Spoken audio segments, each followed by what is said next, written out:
মাথার মধ্যে ব্লাড জমেছিল। মনে হয় এখন বাইরে যাচ্ছে, সিঙ্গাপুর যাচ্ছে চিকিৎসার জন্য।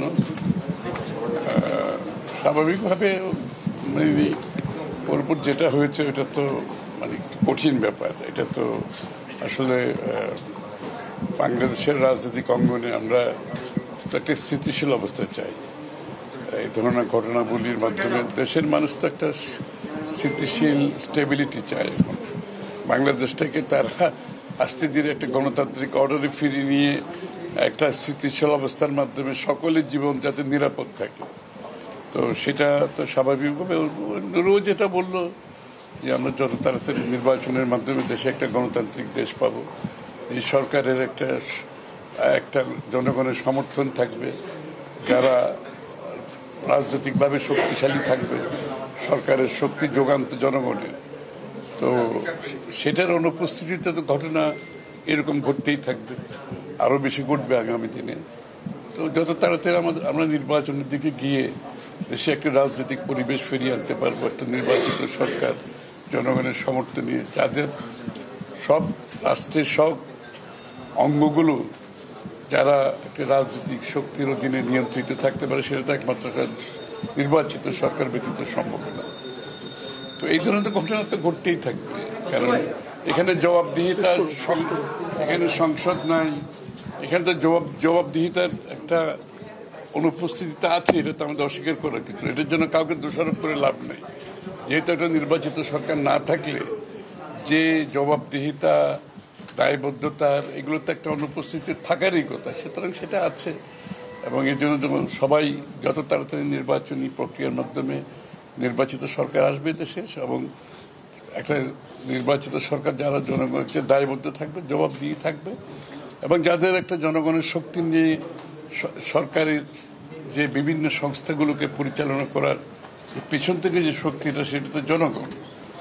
সেটার জন্য সবাই অপেক্ষা করছে। এবং নুরু বললো সেটা, সে বললো যে যত তাড়াতাড়ি আমরা যদি নির্বাচনটা করতে পারি, অন্তত এখান থেকে বেরিয়ে আসতে পারবো এরকম পরিস্থিতি। অন্তর্বর্তী সরকার তো বলেছে যে ফেব্রুয়ারিতে নির্বাচন দিবে। তো আমরা যেটা দেখতে পাচ্ছি, কিছু রাজনৈতিক দল আসলে পিআর পদ্ধতিতে নির্বাচন চাচ্ছে, এটা কি নির্বাচনের কোনো বাধা কিনা, এবং আপনাদের অবস্থানটা কি, বিএনপির অবস্থানটা কি? না, চাইতেই পারে, সেটা অসুবিধা নেই। আরো অন্যান্য দল অন্য কিছু চাচ্ছে, আমাদেরও আবার চাওয়ার কিছু আছে। সব জায়গায় যে ঐক্যমত হয়েছে তা তো না, ঐক্যমত হওয়ারই কথা না, কারণ সবাই বিভিন্ন দল, বিভিন্ন দর্শন, চিন্তা ভাবনা। সুতরাং সব জায়গাতে ঐক্যমত হবে এটা কেউ বিশ্বাস করার কোনো কারণ নেই। তাই আলাদা আলাদা দল হইতো না, আমরা বাকশাল হয়ে যেতাম, তাই না? তো সুতরাং সে চাওয়াটা অসুবিধা নাই, কিন্তু সেই চাওয়াটা জনগণের কাছে যেতে হবে, নির্বাচনের মাধ্যমে জনগণের ম্যান্ডেট নিয়ে সেটা পূরণ করতে হবে। আর এটাই গণতন্ত্র। গণতন্ত্র এর বাইরে আর কিছু বলেন না। সুতরাং যারা গণতন্ত্র বিশ্বাস করে, তখন জনগণের উপর আস্থা থাকতে হবে।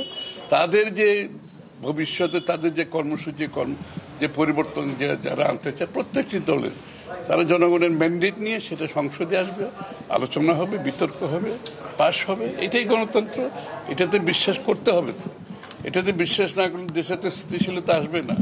এটাতে বিশ্বাস না করলে আবার একটা পরাজিত শক্তির জন্য আমরা দ্বার উন্মুক্ত করে দেবো, তাদের জন্য তো আমরা স্পেস ক্রিয়েট করে দেবো, তাই না? তাই এটা তো বিশ্বাস করতে হবে।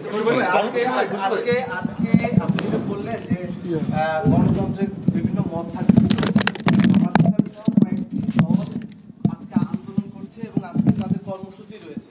সেইটা কি নির্বাচন যখন ফেব্রুয়ারিতে আপনি বলছেন এবং গণতন্ত্র উত্তরণের পর খুব কাছাকাছি সময়ে, এতদিন সময় করেনি, কিন্তু খুব কাছাকাছি সময়ে এই ধরনের কর্মসূচি কি আপনি আসলে কি? সেটার উত্তর তো ওরা দিতে পারবে, আমি দিতে পারবো না।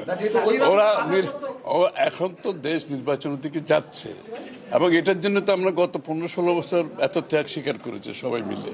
সুতরাং নির্বাচনের সাথে কোন পার্টির কি দাবি দেওয়া, এটা কোনো সম্পর্ক নাই।